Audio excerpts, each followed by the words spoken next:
columnas en una hora, y ustedes saben que una columna pues se tiene que poner el acero, encofrar y vaciar, ¿no?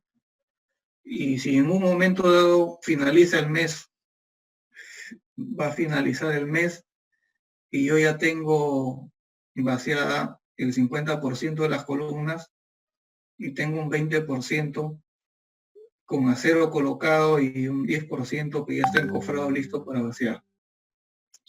Ese 20% y el 10% que solamente está en etapa de acero o encofrado, son procesos que no se han terminado y por lo tanto no los puedo cobrar. No me los va a pagar la entidad o el supervisor porque no se han terminado, ¿no? Entonces, para mí llegan a ser un inventario, llegan a ser una producción que está ahí, ¿no? Que recién se va a terminar cuando se produzca el vaciado. Entonces, llega a ser un inventario de un producto que se ha acumulado ahí, ¿no? Es que se ha acumulado y está esperando. Entonces, eso hay que controlarlo también. El otro es el proceso crítico. El proceso crítico es aquel que define la real capacidad de la cadena. Ustedes habrán escuchado del cuello de botella, ¿no? Hay una novela muy conocida que se llama La Meta, que justamente trata de esto, ¿no? De los cuellos de botella, de la eficiencia de los sistemas, de la importancia de identificar esos cuellos de botella que hay en un sistema, ¿no? Entonces ese es el proceso crítico, ¿no? Aquel proceso que tiene la capacidad más baja, ¿no? Y la que está originando que toda la cadena de producción tenga esa real capacidad del proceso crítico. Después está el recurso crítico, ¿no? El recurso crítico, que ya no es todo el proceso, sino dentro del proceso, lógicamente, habrán recursos que de repente tienen la capacidad muy baja, o si estamos hablando de alguna maquinaria, de repente estamos usando una maquinaria demasiado obsoleta, ¿no? O una maquinaria que no reúne las condiciones, por ejemplo, una excavadora, que yo esté excavando con una excavadora grande, pero que la cuchara de la excavadora es muy pequeña, ¿no? Entonces ahí su capacidad de esa excavadora disminuye, ¿no? Su capacidad para poder realizar el cargueo del material o excavación. Entonces, eso es un recurso crítico. Después tenemos esperas técnicas. Las esperas técnicas es el tiempo mínimo que debe transcurrir entre dos procesos sucesivos. Por ejemplo, ustedes hacen el vaciado de una columna y inmediatamente no pueden colocarle las vigas encima y la losa de techo encima de las columnas, ¿no? Sino que tienen que esperar un tiempo, eh, un tiempo para que el concreto adquiera su resistencia, ¿no? Generalmente cuando ya adquirió el 80% de la resistencia ya se puede empezar, 80-85%, ya se puede empezar a cargarle carga. Entonces, esos son los tiempos técnicos, ¿no? Son las esperas técnicas. Y estas esperas técnicas se consideran en los plazos de ejecución, ¿no? Se consideran dentro del cronograma, ¿no? Esas son las esperas técnicas. No podría yo terminar de vaciar una columna inmediatamente después ya empezar el vaciado de las vigas y de la losa, de todo lo que vaya encima. No se podría. Entonces, eso hay que considerarlo también dentro de una cadena de producción. ¿Qué más tenemos? Bueno, aquí hay un ejemplo muy didáctico y muy fácil de entender, que se trata de un tendido de tubería, ¿no? Un tendido de tubería para abastecimiento, bueno, en este caso de alcantarillado, ¿no? En el que ustedes tienen que hacer la excavación de la zanja con una excavadora, probablemente, ¿no? Que es lo más útil, aunque en algunos casos todavía hay que lo hacen manual, ¿no? Con lo cual la productividad es muy baja, ¿no? Pero ya hace unos años todavía se veían obras con obreros haciendo zanjas, ¿no? A mano. Pero es más productivo hacerlo con una maquinaria. Entonces, el flujo de procesos en un tendido de tubería empieza con la excavación. Vamos colocando la cama de arena, ¿no? Una cama de arena para que descanse la tubería y amortigue un poquito ahí y no se vaya a maltratar la tubería y no se vaya a romper. Después se coloca la tubería, ¿no? Va a colocar la tubería y después viene el relleno. Relleno, la compactación del material, todo eso es un proceso, ¿no?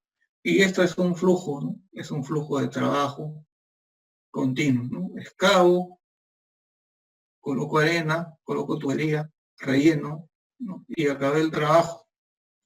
Es sencillo en realidad las obras de alcantarillado y agua, ¿no? Y ya vienen. Solo que hay que tener en cuenta las pendientes, las uniones, ¿no? Los materiales a usar, que el material esté bien compactado para que después no se dañe las obras de la superficie, si hay arriba pistas o heredas, ¿no? Y así, y así. Entonces es un flujo de estos tres procesos principales, ¿no? Excavación, colocación de tubería y relleno, ¿no? Un flujo. Y la idea es que este flujo pues sea continuo y el flujo no se paralice. Pero ¿qué es lo que pasa normalmente? Normalmente pues en una obra de construcción siempre hay problemas, ¿no? Siempre hay problemas. Y esos problemas se pueden presentar en esta obra, ¿no? Estamos en el tendido de tubería, estamos excavando, vamos a colocar la cama de arena, enseguida viene la colocación de tubería y nos damos cuenta que no llegó la tubería, ¿no? Por X motivos, de repente el muchacho que hacía el pedido de los materiales se olvidó, no leyó su email, no hizo los pedidos a tiempo, en fin, muchos problemas que pudieron pasar. Entonces, como no llegó la tubería, tengo esta cuadrilla para a la maquinaria parada, ¿no? Esperando. Entonces, yo a esta gente que está aquí le tengo que seguir pagando, ¿no? Y si no he programado ningún trabajo extra para ellos, será gente que está parada, ¿no? Y también la maquinaria, esa maquinaria que uso para colocar las tuberías me va a cobrar por hora. Entonces es un problema que me origina, ¿no? Todo esa paralización por la falta de tubería. Entonces, tendré que esperar que llegue la tubería y por eso se paró el flujo y tendré que pues seguir los procesos después de que llegue la tubería. Entonces, eso es lo que hay que evitar, eso es lo que hay que evitar, que el flujo se paralice, ¿no? siempre puede pasar. La función del ingeniero es justamente administrar el flujo, hacer que el flujo sea continuo, que no pare, y para eso hay que identificar, pues, con tiempo todas las restricciones que puedan haber en el sistema, además de restricciones, ¿no? Considerar la variabilidad que tienen las mismas actividades de construcción.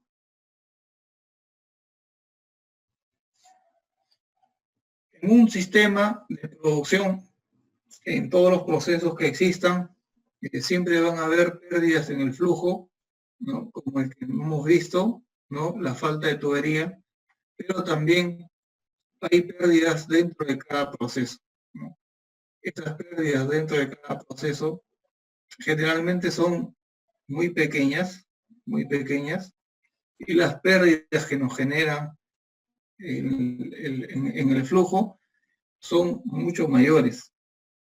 Por eso es importante concentrarnos también en estas pérdidas por flujo.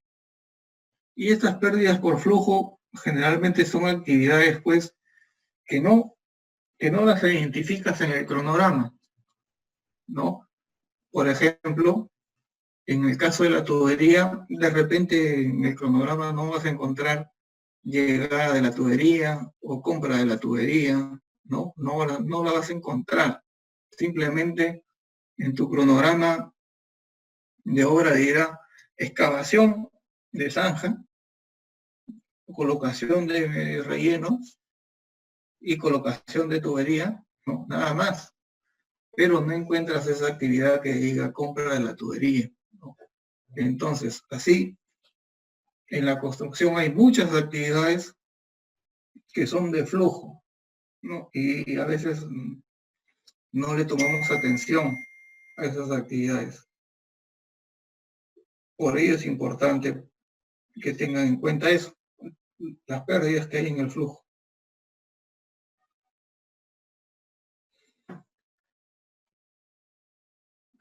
Esas pérdidas que hay en el flujo hay que eliminarlas, y si no se pueden eliminar, tratar de reducirlo.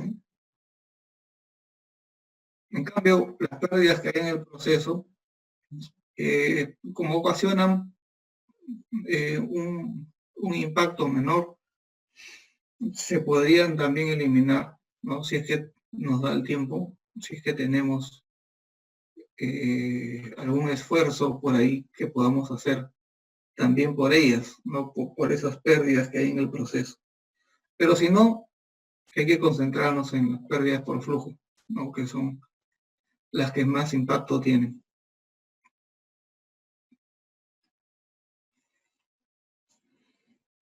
Cuando encontramos, pues, obras bastante complejas, ¿no? Obras bastante complejas, donde intervienen bastantes disciplinas, como este tipo de obras de plantas de petróleo, plantas de gas, ¿no? Donde hay bastante instalación mecánica, además de la obra civil, instalaciones eléctricas.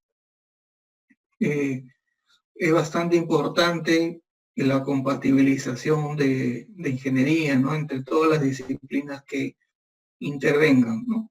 De lo contrario, te puedes chocar con muchos problemas de paralización del flujo. ¿Y por qué? Porque no se programa bien también las actividades, ¿no? ¿Y qué es lo que hacen los métodos nuevos, por decirles nuevos, ¿no? Nuevos para el Perú, tal vez, ¿no? Como el BIM, el BDC, que son metodologías de trabajo que nos ayudan justamente a generar una mejor planificación de nuestra obra y en consecuencia reducir, ¿no? Esos errores, esos imprevistos que se presentan en la construcción.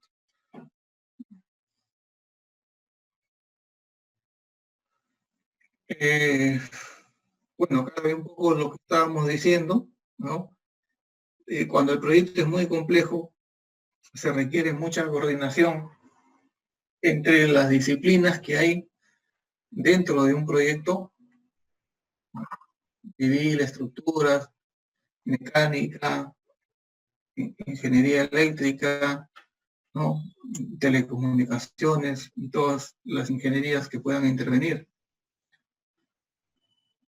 Eh, Cada una de ellas pues tiene mucha gente, ¿no? Cada una de ellas también usa materiales distintos, los proveedores de cada uno son distintos, ¿no? Y los ingenieros especialistas también, ¿no? Entonces, es todo un reto, es todo un desafío ejecutar este tipo de proyectos complejos, ¿no? Donde intervienen mucha gente de diferentes ramas.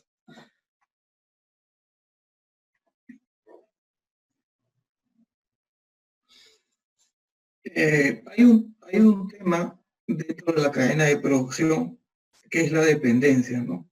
La dependencia es importante identificar porque si hay un proceso X, pues que tiene muchas dependencias, ¿no? Si hay una actividad que está ligada a muchas, eso hace que la confiabilidad del todo el sistema disminuya, ¿no? Si yo digo que la confiabilidad del predecesor es 95% de la primera, por decirles, entonces cuando yo tenga un proceso que tiene dos actividades, un proceso de dos actividades, la confiabilidad de todo el proceso será 0,95 al cuadrado, ¿no? Entonces la confiabilidad del proceso sería 0,90. Si yo le asigno confiabilidad al procesador 80, no sería 80 al cuadrado. Si yo tuviera un proceso con 5 actividades, la confiabilidad de ese proceso sería 77% de ejecutarse, ¿no? Y si yo tengo una, una cadena de actividades, 20 actividades, la confiabilidad de ese proceso sería 36%, bajísima, ¿no? Mientras más actividades tenga, la incertidumbre crece, ¿no? Crece la incertidumbre y por eso el proceso se vuelve menos confiable. Es así, mientras más cosas le agregue, se vuelve menos confiable. Eso ocurre, lo mismo ocurre con los autos, por ejemplo, ¿no? Hay autos básicos que no tienen nada de tecnología y son más confiables que los autos que tienen mucha tecnología, ¿no? Porque los autos que tienen mucha tecnología tienen más posibilidades de fallar, ¿no?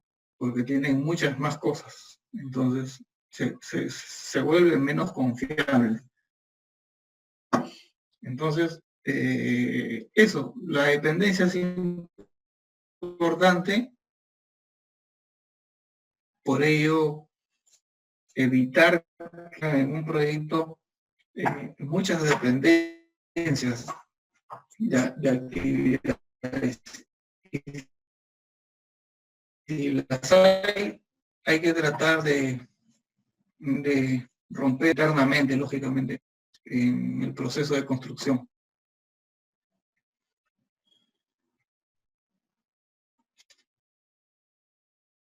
Estas dependencias pueden verse afectadas, ¿no? Por los factores de variabilidad que ya hemos conversado anteriormente, ¿no? Y eso, pues, ya hemos discutido, ¿no? El clima, los factores sociales, ¿no? La falta de materiales, falta de información, ¿no? Por todos esos factores que pueden afectar que una actividad se lleve a cabo como se ha planificado.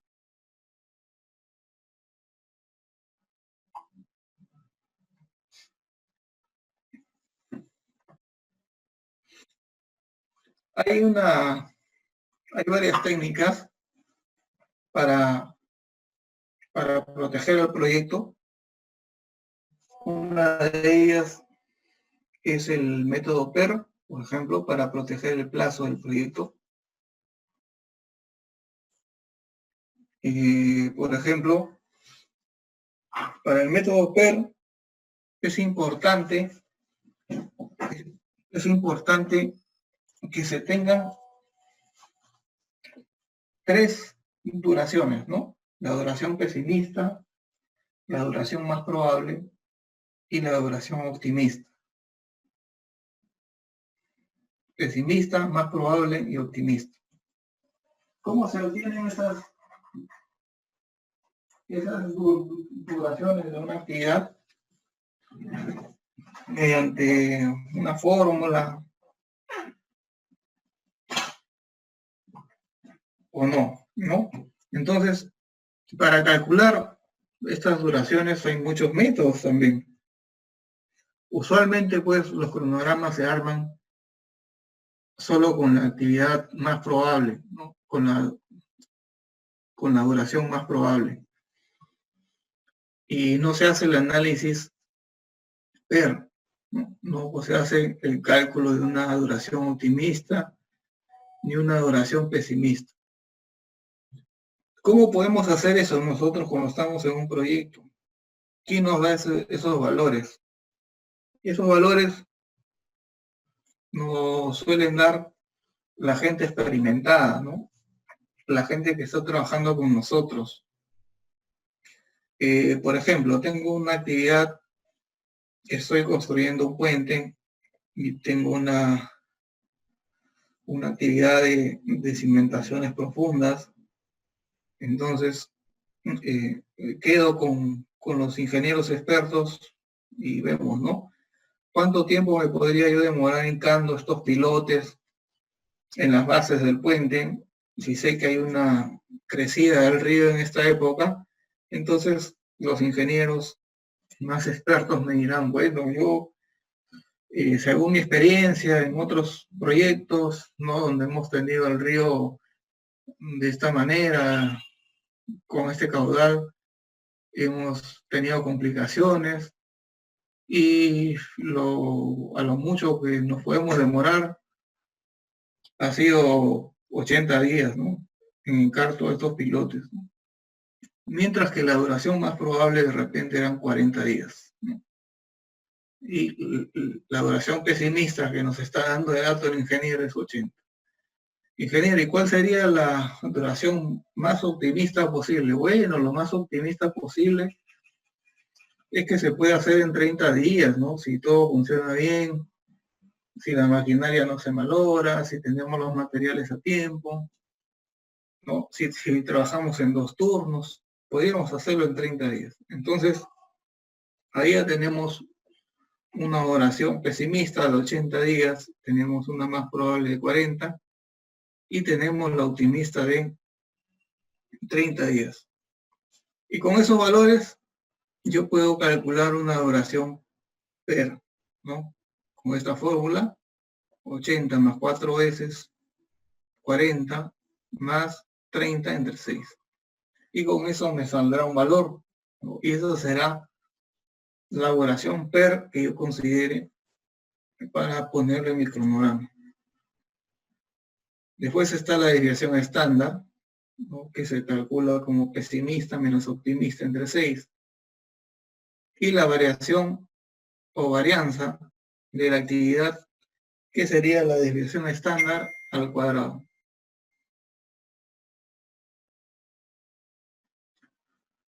Esta es una campana de Gauss, ¿no? Que resume lo hablado anteriormente, ¿no? En el que tenemos una media. Esta media vendría a ser el valor obtenido del PER de aquí, ¿no? Viene a ser esta media. Y esta media se puede mover si le sumamos o le restamos una desviación estándar, 2 desviaciones estándar o 3 desviaciones estándar, dependiendo con qué probabilidad queremos trabajar. Si yo, por ejemplo, digo, quiero que mi cronograma que la duración de mi actividad, ¿no? Tengo una probabilidad de encontrarse en un 99%, le digo, ¿no? De acuerdo a esos datos que le he dado. Entonces, yo pues calcularé 80. A ver, voy a hacerlo con la calculadora aquí. Sería 80 más 4 por 40 más 30 entre 6. Y eso me da 45. ¿No? Eso me da 45. Entonces, aquí sería 45. Entonces, como me pidieron a mí 45 más menos 3 desviaciones estándar, ¿no? Yo tengo 99% de probabilidad de que se encuentre en ese rango. Entonces sería 45 más 3 desviaciones estándar. ¿Cómo obtengo la desviación estándar? P menos O entre 6, ¿no? P menos O entre 6. Sería 80 menos 30 entre 6. 50 entre 6. 50 entre 6 nos da 8.33, ¿no? Voy a ponerle 8 para redondearlo. 8 me da la desviación estándar. Entonces, viendo aquí el ejemplo, la media era 45 más 3 por 8, 24, ¿no? Entonces, el rango estaría entre 45 más 24, sería 69 días, y por debajo sería 45 menos 24, 21. Entonces, el rango estaría entre 21 y 69 días. Esa actividad del pilotaje que hemos dado de ejemplo podría estar entre 21 días y 69 días. Ese sería el rango que estamos diciendo con una probabilidad de 99% de que se cumpla, ¿no? Y podría estar en cualquier punto de ese rango. Después, hay otra formulita, otra fórmula, otra forma de proteger el plazo de un proyecto, es calculando los días hábiles de un proyecto. Normalmente, cuando uno se presenta una licitación de obra, la ganas, obtienes la buena pro, empiezas el contrato, esos plazos están en días calendario, ¿no? Nos dan en días calendario. 600 días, 700 días, ¿no? Y lo que deberíamos hacer, bueno, un ingeniero bueno en planificación, lo que debería hacer es, pues, ese cronograma que te da el cliente de 600 días, calendario, convertirlo a un cronograma con un plazo en días hábiles, un plazo más real, ¿no?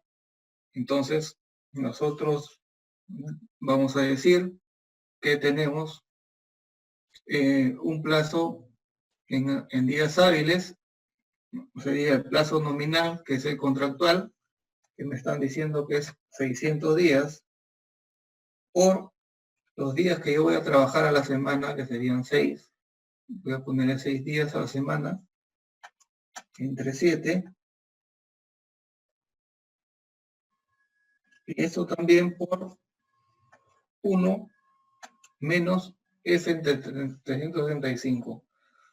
F son los feriados que hay en el año, ¿no?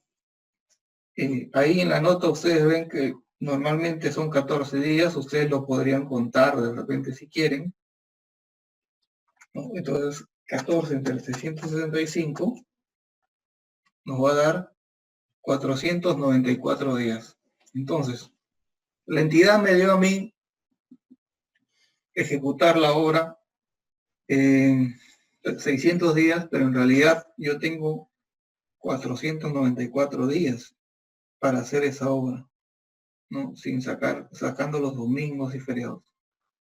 Entonces tengo que hacer un programa en base a esto, en base a lo que me está saliendo realmente. Adicional a esto,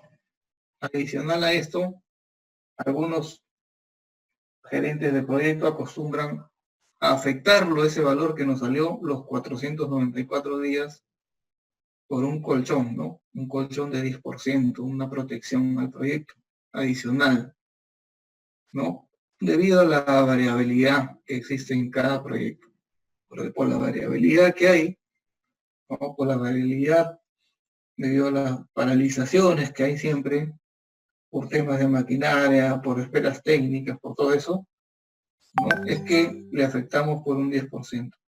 Entonces, a los 494 días, que multiplicamos por 0.90 y nos da 445 días. Entonces armamos pues nuestra programación de obra con 445 días. Hacemos una reprogramación y así entramos a construir, ¿no? Con ese nuevo programa.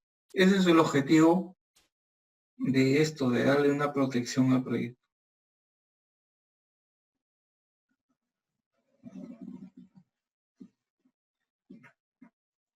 Hay el tema de protección también por recursos, ¿no? Hemos visto cómo proteger el proyecto por el tiempo, ¿no? Y también el tema de proteger el proyecto por recursos, ¿no? Y es cuando de repente hay recursos críticos que de repente pueden fallar, ¿no? Entonces nosotros debemos darle ahí una protección necesaria, ¿no? Hay que considerar una holgura, ¿no? Suficiente para para los recursos que son críticos. En ese caso, ustedes podrían hasta considerar recursos de protección, ¿no? Que estén involucrados en otro tipo de actividad. Y también hay el tipo de protección del proyecto por alimentación, ¿no? En este caso, ustedes saben que los que alimentan tienen que ver mucho con el tema de proveedores, suministro de materiales, ¿no?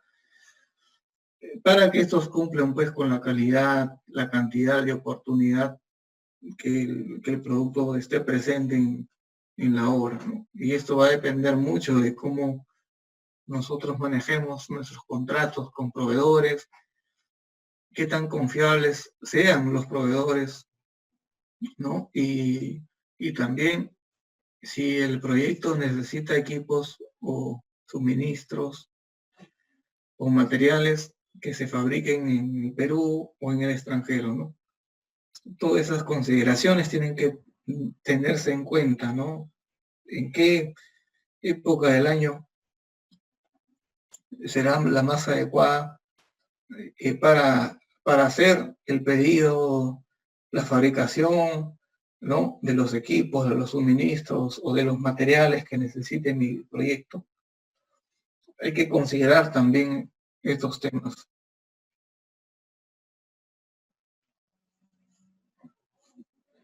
Y finalmente, la teoría de lotes,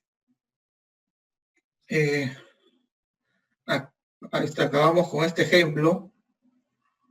Este es un ejemplo de dos procesos, uno que tiene que ver con el esparcido del material de esta motoniveladora y después el proceso del rodillo, donde empieza el compactado del material.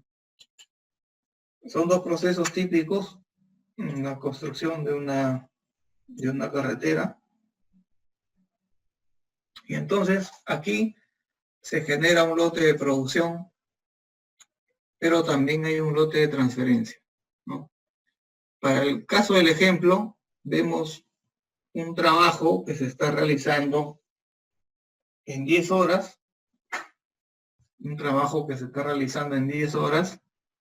vemos que 5 horas está trabajando esta motoniveladora y después de las 5 horas entra a trabajar el rodillo, ¿no? así está. Entonces, todo lo que produzca la motoniveladora en 5 horas, ¿no? Será un lote de producción que le está pasando al proceso B, ¿no? En este caso, el lote que está produciendo A va a ser igual que el lote que le está transfiriendo a B, ¿no? En 5 horas. Va a ser igual, ¿no? Uno es lote de producción y otro es lote de transferencia. En este caso, lo que produce A, lote de producción, es igual a su lote de transferencia, ¿no? ¿Qué dice la teoría de lotes, no? La teoría de lotes es muy importante comprenderla, ¿no? Cualquier sistema de construcción con dos procesos muestra una relación entre ambos, es importante, que hay un lote de producción, pero que también hay un lote de transferencia, ¿no? De lo que yo le transfiero al otro proceso, que lo toma y lo hace suyo con recursos y procesos de construcción y lo pasa al siguiente o ya finaliza, ¿no? Igual ¿no? Este lote de producción recibe recursos, tanto recursos humanos, materiales, equipos, lo procesa y transfiere, ¿no? Como el caso de acá de este ejemplo, ¿no? Viene la motoniveladora, esparce el material, esparce, por decirles, 200 metros lineales en estas 5 horas, 200 metros lineales, y transfiere los 200 metros lineales al proceso 2. Y de repente el proceso 2 dice, bueno, yo no tengo capacidad para producir los 200 metros lineales, solo puedo producirte 150 y quedan 50 en inventario. Quedan 50 en inventario. Y así, al siguiente día vuelvo a producir 200, le doy, él produce 150 y quedan 50 en el inventario, más 50 de ayer ya son 100, ¿no? Y así el tercer día ya se produce 150 en inventario. Y esto es lo que ocurre entre dos procesos cuando no tienen la misma capacidad para producir, ¿no? Entonces, eso es lo que tenemos que analizar ahora. ¿Cuál es el objetivo de la teoría de lotes? El objetivo de la teoría de lotes es lograr que la programación nos permita reducir los inventarios que se generan por esas esperas, ¿no? Frente a una estación de trabajo, porque el proceso se encuentra ocupado, porque el proceso se encuentra con una capacidad menor, ¿no? También debemos reducir los recursos inactivos por falta de trabajo, ¿no? Debido a que la capacidad productiva del proceso anterior es inferior. De repente yo acá tenía al revés, ¿no? Este producía 100 y este puede producir 200, entonces aquí su capacidad de este lote está sobredimensionado, ¿no? Es mucho más de lo que está recibiendo. Entonces van a haber recursos que lógicamente están inactivos por falta de trabajo. También otro objetivo es reducir el plazo de ejecución, ¿no? El plazo de ejecución, el tiempo, más que todo el tiempo, reducir el tiempo, que ya saben ustedes que el tiempo, como dice el eslogan, ¿no? El tiempo vale más que el dinero. Entonces, es importante gestionar el tiempo, reducir el tiempo, no malgastarlo. Entonces, hay que tratar de reducir ese plazo de ejecución. Ese es un objetivo de la teoría de lotes.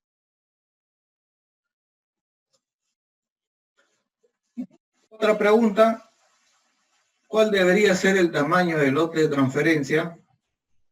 Si observamos dos procesos consecutivos, podemos establecer que las relaciones del tiempo que tarda el proceso A en producir un lote de transferencia, y el tiempo 2 es el tiempo ya que A deja de producir para que B continúe solo, ¿no?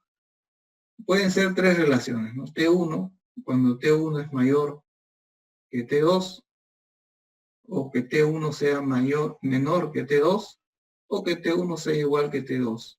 Pueden haber esos tres casos, ¿no? ¿Qué es el T? ¿No? Es el tiempo que el proceso B tiene que esperar para que el proceso A le pase un lote de trabajo, ¿no? Le transfiera un lote de trabajo. Ese es el valor de T, ¿no? Lo que espera B. Entonces, lógicamente, si estoy esperando que este me transfiera un lote de trabajo, este tiempo de espera tiene que ser lo mínimo posible, porque ustedes saben que los tiempos de espera cuestan, ¿no? Cuestan recursos que están aquí esperando. Entonces, este tiene que ser lo mínimo posible. Analicemos entonces estas tres condiciones que se presentan, ¿no? ¿Qué sucede si T1 es mayor que T2, ¿no? En esta opción, si T1 es mayor que T2, podremos decir pues que la capacidad del proceso A es menor que la capacidad del proceso B. Entonces, que tú necesites mucho más tiempo para producir A para pasarle recién a B, ¿no? Eso quiere decir que T1 es mayor que T2, que tú necesites más tiempo, ¿no? ¿Y por qué necesitas más tiempo? Porque justamente el proceso A tiene una capacidad más baja, ¿no? ¿Y qué sucede si T1 es menor que T2? ¿No? El caso contrario. En este caso, podemos decir, pues, que la capacidad del proceso A es mayor que la capacidad del proceso B, ¿no? En ese caso, si T1 es menor que T2, ¿no? En este caso, si este T1 es más chiquito, quiere decir que A está produciendo muy rápido y de mayor capacidad para pasarle a B, ¿no? Y B va a tener que correr más. Entonces, en ese caso se pueden generar los inventarios, ¿no? En este caso se pueden generar inventarios. Y los inventarios van a generar, lógicamente, mayor plazo de ejecución y costos innecesarios, costos si son materiales de almacenamiento, si son trabajos hechos, van a ser trabajos que no los puedo cobrar porque no están terminados, ¿no? Eso debemos de evitar, que se generen muchos inventarios. Y la tercera opción es cuando T1 y T2 son iguales. Y nos volvemos a preguntar, ¿solucionaremos el problema entonces? Si no era la solución que T1 sea mayor que 2, ni T1 menor que T2, ¿será la solución igualar estos dos tiempos? Vamos a seguir sin solucionar el problema. Sin embargo, vemos que es lo que más conviene en el tema de lotes de producción. Y como lo había dicho antes, mientras hagamos que el ese tiempo que hay de producción para un lote de transferencia, se haga lo menor posible, la cantidad de los recursos se van a reducir, ¿no? lo cual tiene un impacto en el costo y en el plazo de ejecución. Entonces, la misión es hacer que ese lote de transferencia sea lo más pequeño posible comparado con el lote de producción. Ejemplo, ¿no? Si yo les decía que en el día tienen que ustedes producir 100.000 cubos de concreto, entonces, no, vamos a ponerlo que en todo el proyecto, ¿no? Mucho sería 100.000 cubos. En el día que tenga que producir 5.000 cubos de concreto, ¿no? ¿Cuánto ustedes pueden cobrar para ir empezando a vaciar, ¿no? Y hacer un lote de producción menor? De repente, yo puedo empezar por vaciar áreas, pues, de 300 cubos, ¿no? Entonces, voy bajando ese lote de producción, ¿no? Haciéndolo más pequeño, ¿no? Para hacer que el proceso fluya, ¿no? Bueno, acá hay un ejemplo de una carretera para usar la motoniveladora y el rodillo, ¿no? Supongamos que tenemos una carretera en la cual debemos de colocar 800 metros de base en el día, y la carretera tiene estas características, ¿no? Que tiene un ancho de 10 metros, un espesor de 0,30 y la densidad del material colocado es de 2.2 toneladas por metros cúbicos. También tenemos la producción horaria de estos dos equipos. La motoniveladora tiene un rendimiento de 150 toneladas por hora y el rodillo 90 toneladas por hora. Vamos a considerar una jornada de trabajo de 10 horas. Entonces, con estos datos de aquí, nos vamos a evaluar. Vamos a evaluar. ¿Por qué vamos a evaluar? Porque lo que está pasando aquí, nos están pidiendo que calculemos los recursos que vamos a usar para ejecutar este trabajo. Entonces yo voy a usar motoniveladoras y rodillos, ¿no? ¿Qué cantidad de recursos requiero? Y eso es importante analizarlo porque va a tener incidencia en la inversión que va a tener que hacer la empresa, ¿no? En el costo del transporte de las maquinarias, en el costo de operación de las maquinarias. Las maquinarias tienen un operario, tienen que comer, tienen que dormir, ¿no? Entonces, esas mismas motoniveladoras, rodillos, tienen que ser trasladados de un lugar a otro, en fin, ¿no? Y tienen un costo de alquiler horario, y tienen un costo de alquiler en stand-by, ¿no? Stand-by significa que cuando no está operando también te cobran. Entonces, en base a esto, pues yo tengo que hacer una operación, ¿no? ¿Cuál es la cantidad óptima? ¿Cuál es la cantidad óptima de motoniveladoras y rodillos a usar para este proyecto, ¿no? ¿Cuál es la cantidad óptima? Entonces, nosotros, a ver, voy a abrir la hoja en Excel, que la tengo aquí. Entonces, nosotros tenemos el ejemplo aquí. Y vamos a plantear el primer caso, que era como lo habíamos visto, ¿no? ¿Qué pasa, pues, si viene un ingeniero y dice, bueno, yo voy a hacer trabajar a la motoniveladora por 5 horas al día, y después de que la motoniveladora ha producido lo que tiene que hacer en el día, ya empieza a trabajar el rodillo. Después de las 5 horas arranca el rodillo. Entonces, vamos a calcular el volumen que tienen que producir, ¿cuál es el lote de producción? El lote de producción será,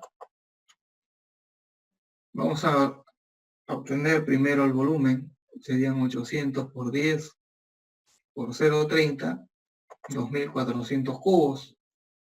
Tenemos la densidad de 2.2, que es un dato, de aquí, y con eso obtenemos que el lote de producción, densidad por volumen, sale 5.280 toneladas.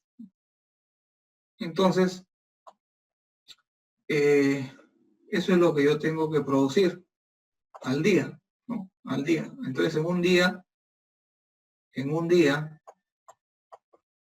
en estas 5 horas, la motoniveladora debe producir 5.280.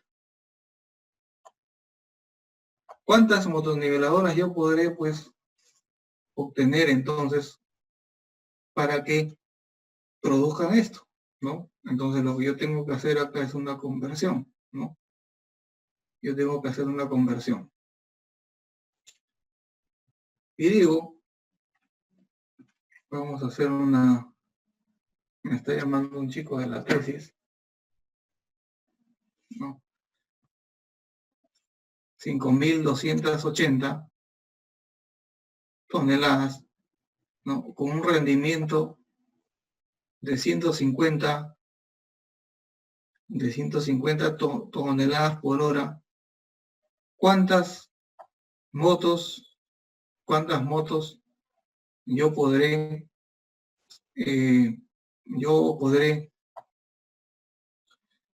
utilizar, ¿no? Yo podré utilizar para poder producir esta cantidad de material. Entonces, hago la operación,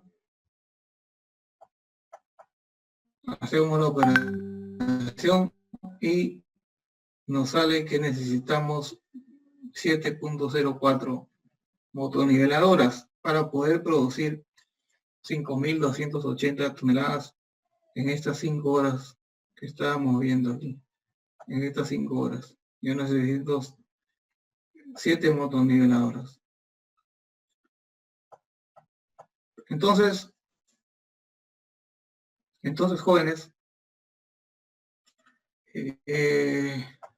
ya que necesitamos esta cantidad de motoniveladoras, ahora tenemos que calcular la cantidad de rodillos. Acá hay rodillos.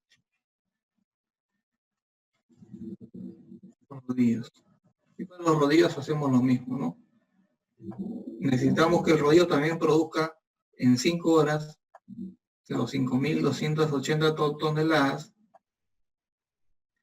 y el rodillo viene y produce eso, ¿no? Entonces, con un rendimiento de 90 toneladas por hora, ¿cuántos rodillos vamos a necesitar en 5 horas? Entonces, nos sale que necesitamos 12 rodillos. Vamos a necesitar 12 rodillos. Entonces, ahí tenemos los recursos que hemos hallado. Si trabajamos de esta manera, con este lote de producción grande, ¿no? Estamos trabajando con un lote de producción grande, estamos esperando que acabe la motoniveladoras para recién pasarle la posta al rodillo. Vamos a necesitar bastantes equipos, ¿no? ¿Qué pasa si yo planteo más inteligente el problema y digo lo que habíamos visto en la teoría de lotes, ¿no? Habíamos visto que si igualamos estos tiempos, podría ser mejor la cosa. ¿Qué pasa si yo pongo 1 hora, por ejemplo? Ustedes pueden intentar con media hora, con 20 minutos, pueden intentar con otro valor. Acá en el ejemplo estoy poniendo 1 hora.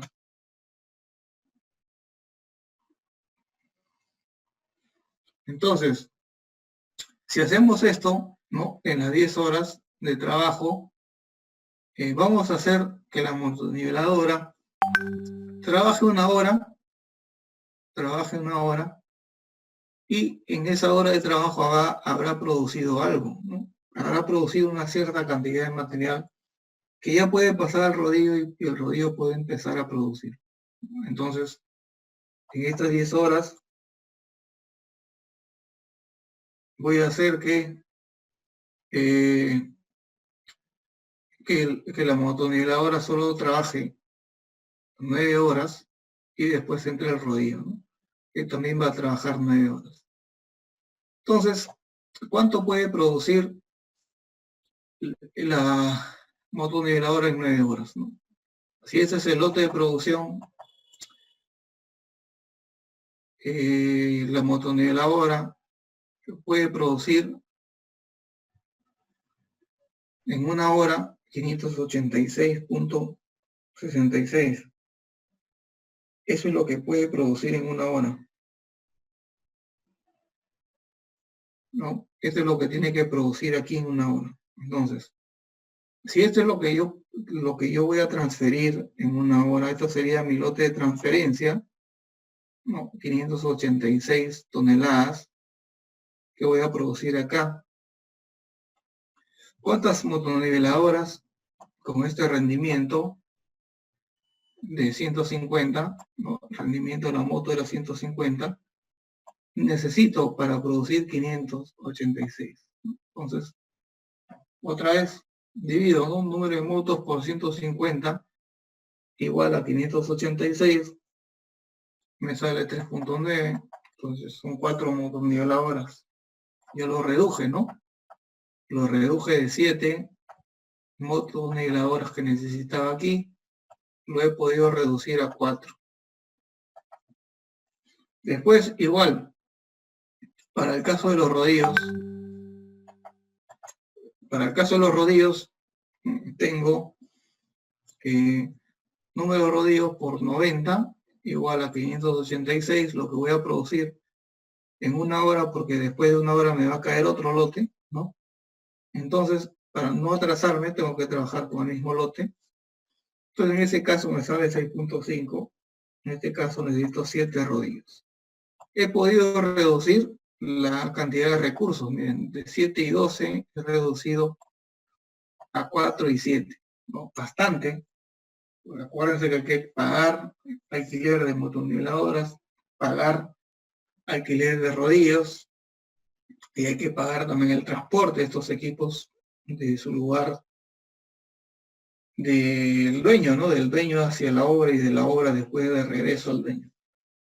Entonces, con esto queda demostrado pues que se puede reducir la cantidad de recursos, se puede reducir el plazo de ejecución porque se ejecuta más obra en el día, ¿no? Entonces, es importante por eso analizar cuál podría ser mi lote de transferencia, analizar qué cantidad de frente de trabajo, de material, puede ser transferido al siguiente proceso.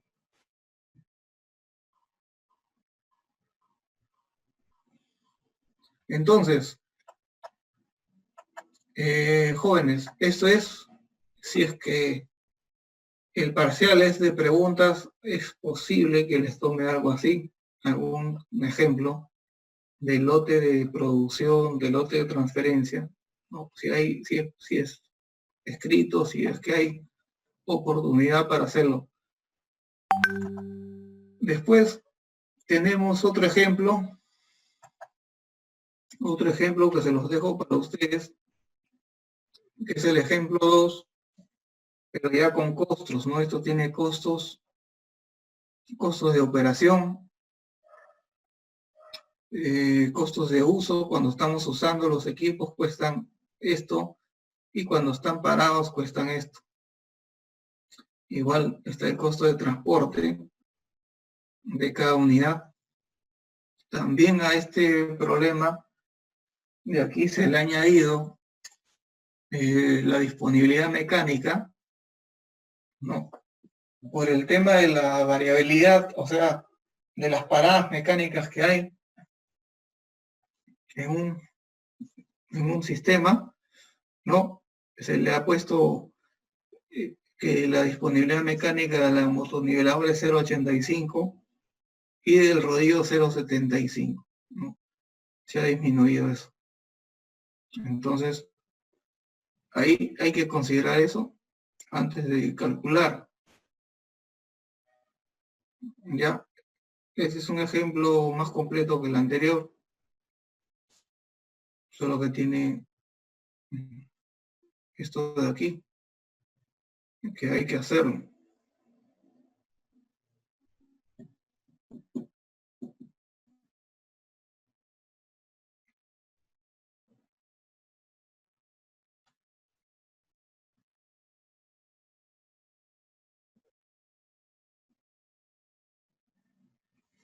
Y bien, entonces, las conclusiones finales del tema del lote de producción, de los lotes, teoría de lotes. Acuérdense que el lote de transferencia debe ser el mínimo posible, ¿no?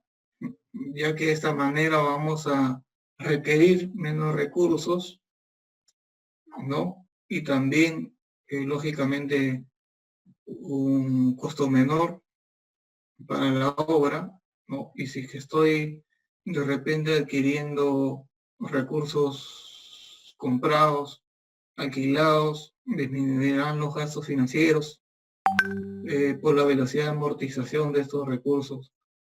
Y también el lote de producción diario está ligado, relacionado con el volumen a ejecutar, ¿no?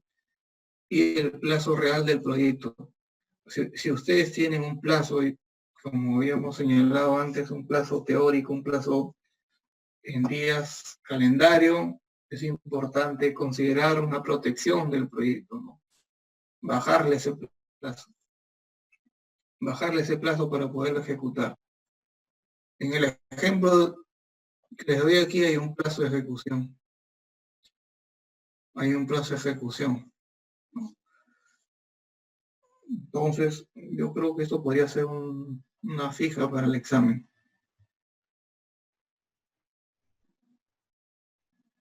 Así como este que está aquí. Bien, jóvenes, entonces, el examen parcial, finalizando el curso, si tienen alguna pregunta, alguna consulta con respecto a lo que hemos estado viendo, de esto de la teoría de lotes, háganlo ahora o esperen el parcial.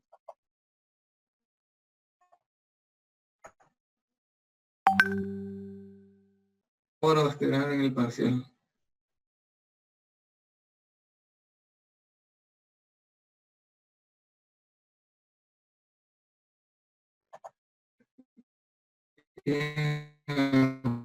Una consulta con respecto, señores Ángelo, Carlos Yula, Charles Loli, Daniel, Gabriela Yerson, Jaime, John Montañez, Pedro Mota,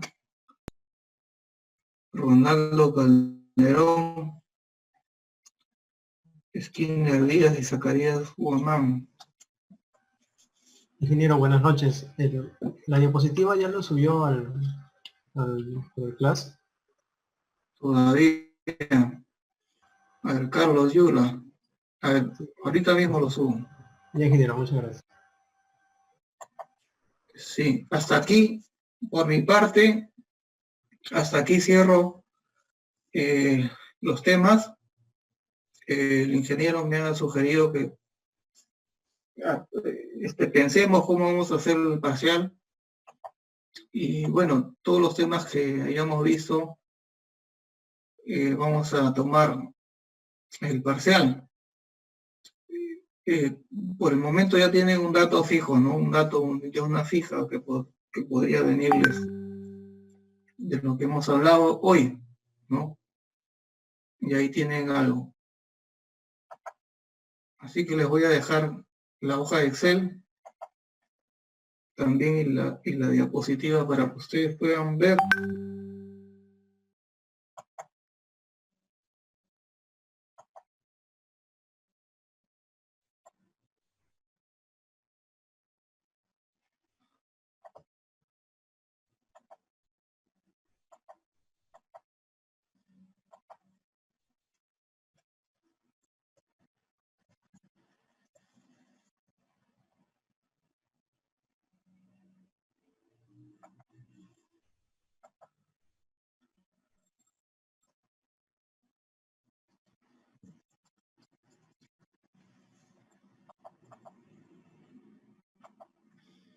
Le voy a juntar mi Excel también, ¿ya?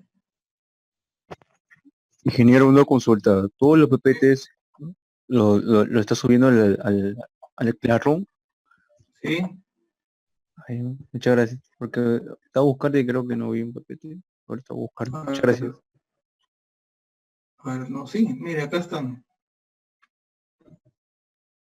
A ver, Ingeniero, ahorita, sí, en el problema el problema último que nos dejó por nosotros de coste por metro cúbico, nosotros tendríamos que analizar cuál sería la configuración de tiempo en el cual nos daría el coste menor, ¿verdad? ¿Verdad? claro, claro, yo les voy a dar los datos, pero acá les estoy poniendo un ejemplo en lo que ustedes van a poder ver rápidamente eso. A ver, les voy a dar estos ejercicios.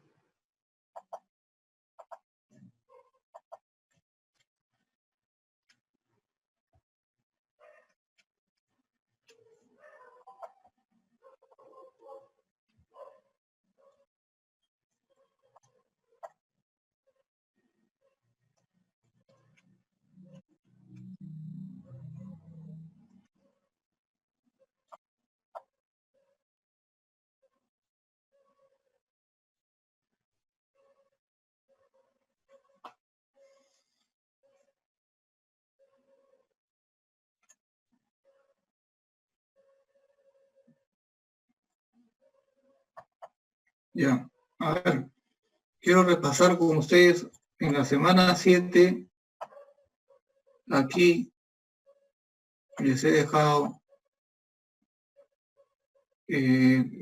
las diapositivas de variabilidad, las planners.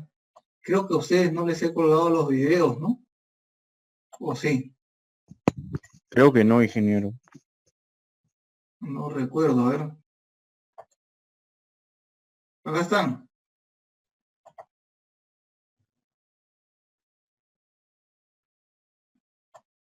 Sí están. A ver, Sí están, ingeniero, ya los vi también. los voy a poner en la semana 8 ya para que los encuentren, a ver si los puedo mover. Ahí está. Ahí está, en semana 8 dice, videos. Te di el lotes. Ya. Jóvenes, entonces yo les aviso en esa semana cómo va a ser el caso del parcial, porque todavía lo estamos viendo cómo hacerlo de una manera más fácil para que sea más fácil para todos, ¿no?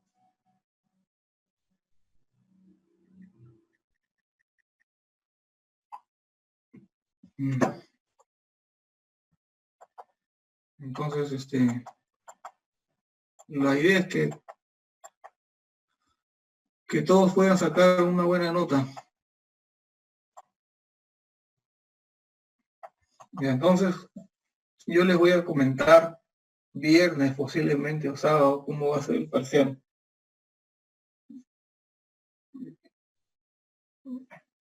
Ya, pero lo que sí les adelanto es que va a tener que ser en tiempo real. Entonces, es importante que avisen a sus compañeros que no van a tener que estar conectados necesariamente. Ya.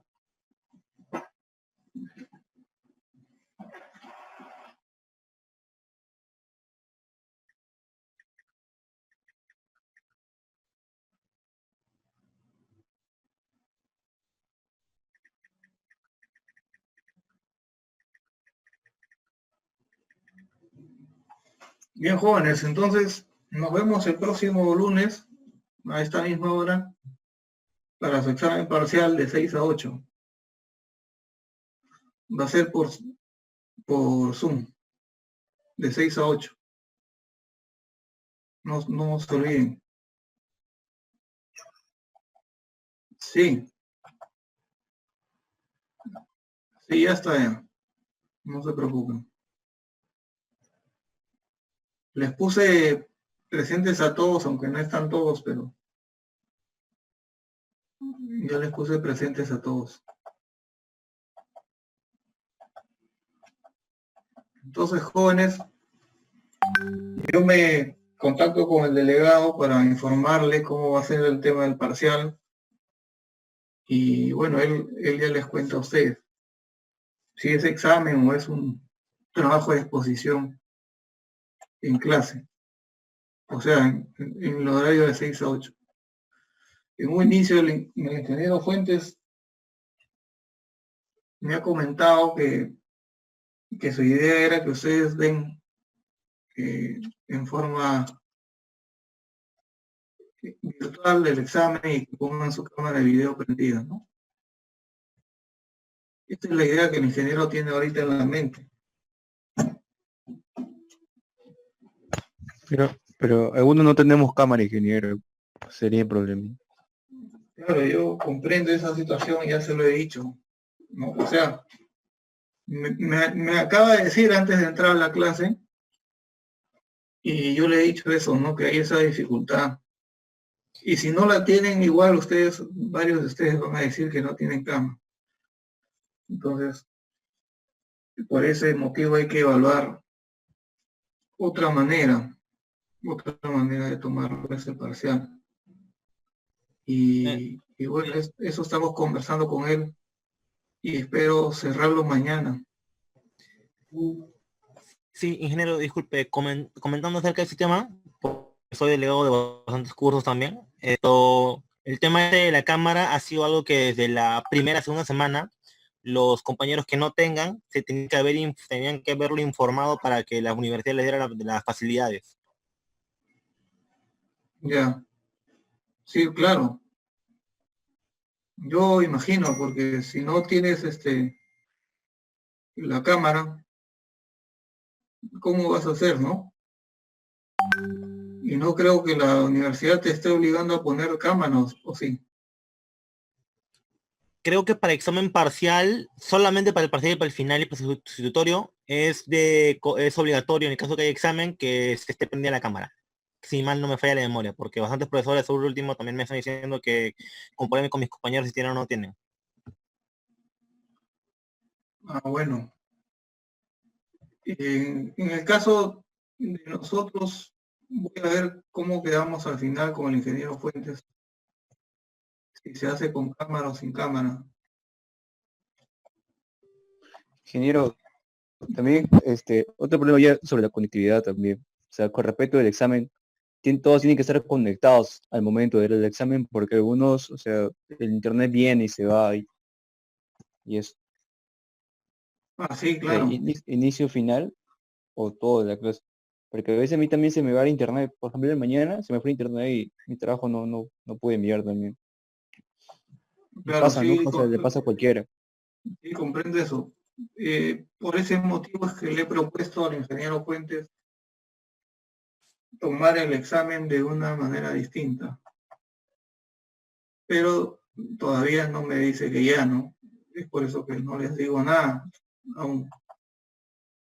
Entonces, yo ya le propuse una forma sin cámara y pero sí tienen que estar presentes.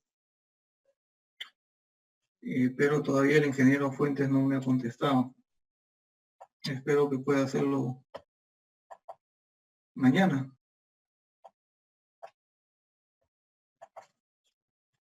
Espero que me pueda responder mañana.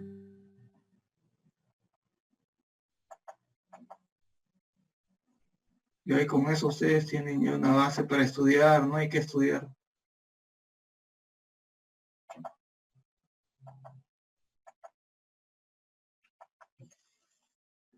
Había la posibilidad también de examen oral, ¿no?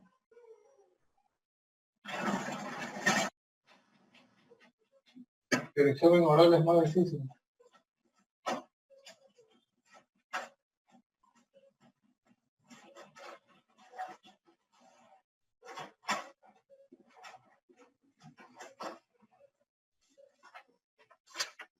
Bueno, jóvenes, entonces, ahí cerramos el día de hoy el tema. Yo me estoy comunicando con ustedes para darles más alcance de cómo va a quedar este examen parcial.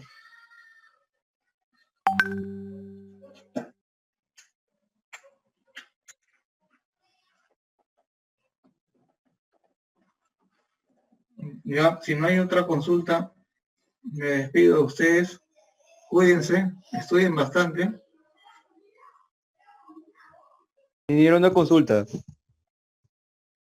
Ingeniero, Adelante. ¿cuántas preguntas van a hacer en el examen? Que todavía, que ese examen, como el ingeniero les ha propuesto, de repente unas 10, porque es para marcar, ¿no? Y tendría que hacer tipo un formulario de Google donde ustedes puedan marcar. Entonces, por ahí de repente son unas 10 preguntas. Ingeniero, el ingeniero Fuentes dijo que iban a hacer 5, así nos dijo 5 preguntas, pero supongo que por parte de él. De repente le va a proponer a usted también que proponga algunas cuantas. Eso sí. Sí, es probable que él, no sé cómo esté pensando hacer sus 5 preguntas. Si son teóricas y es para marcar, lógicamente habrán otras 5, ¿no? Pero si es para hacer cálculos, eso, de repente solamente 4 preguntas, 5 preguntas en total.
¿Alguna otra consulta, jóvenes?